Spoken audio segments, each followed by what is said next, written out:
You're listening to RTL SA. You're listening to RTLSA. This is the news.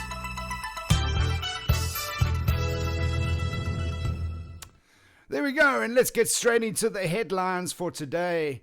Power warning. There we go, Eskom. We were wondering when it was going to happen. The recent cold front that has swept South Africa is exacerbating issues like illegal connections and the known maintenance issues at Eskom, putting increased pressure on the grid. Eskom this week put out a red alert over power for the first time in months, warning customers that load on the grid was critical. Meanwhile, tampering in areas like Soweto, Cosmo City, Ivory Park and Diepsloot also leading to prolonged interruptions. The urgent court application by the FF Plus challenging the constitutionality of the Disaster Management Act is due to be heard this morning. The party is requesting that the North Gauteng High Court in Pretoria declares Section 23(8) of the Act unconstitutional and invalid.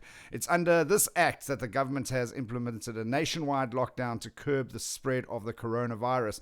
According to party leader Peter Groenewald, the balance of public interest between curbing the spread of the virus and unblocking the economy to prevent the loss of livelihoods and subsequently lives should come into play.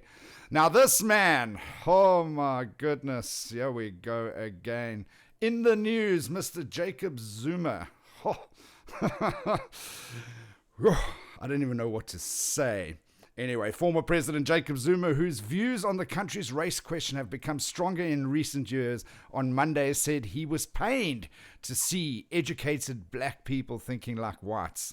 In a clip posted by his daughter Dudu Zuma on Twitter, Zuma said he was extremely concerned about the fact that some educated blacks had allowed themselves to become the instruments of whites. Absolutely problematic for me is to see Africans who are doctors and professors think like white people. That's what bothers me. It's one thing to think like a white, but what really pains me is to be instruments of white people. That's what he said. The clip was a snippet of a longer interview which Dudu said would be released on Tuesday. It is not the first time Zuma has expressed his disdain for white people. In 2018, during his annual Christmas party in Nkandla, Zuma told children and elderly that they should stop fearing and bowing to whites. We fear whites to such an extent that they end up talking about us any way they wish, he said. Earlier that year, Zuma told guests at a dinner hosted by the National Funeral Practitioners Association of South Africa, which backs him, that it was white business owners using black people who had removed him from power. Zuma is scheduled to be back in Pietermaritzburg High Court next week on corruption charges. Now we move to Cape Town, and a very sad story indeed. A Lavender Hill community leader said that residents' hearts had been shattered following the death of a 3-year-old boy. The child was gunned down and his father was wounded in a shooting at their house on Monday night. Police have not yet made any arrests. Police said that the child and his father were standing outside the Hillview home while the man was talking to a friend when the gunman opened fire on them. The father ran into the house with his son, but the masked shooter followed them. The boy died on arrival at a medical facility in Retreat, while his father survived the shooting. On the same day, a 3-year-old girl and her father were shot and killed while sitting in a car in Ravensmead. No arrests have been made there yet either. Now moving internationally, in Beijing, officials reported several new cases of the coronavirus for the 6th consecutive day on Wednesday, extending an outbreak that has forced the Chinese capital's authorities to reinstate strict defenses against coronavirus.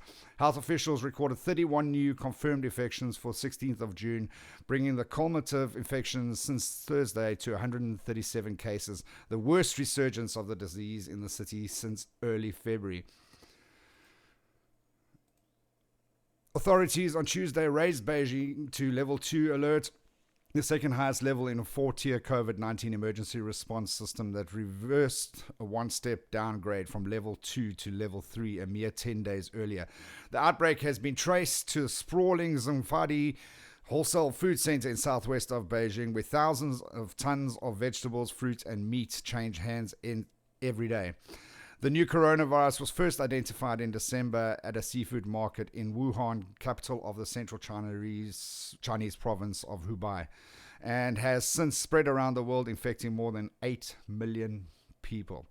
Now, in Wellington, New Zealand, on Wednesday said the Defence Force will now oversee the country's quarantine facilities and strengthen border requirements after a slip-up allowed 2 people with coronavirus to move around in the country.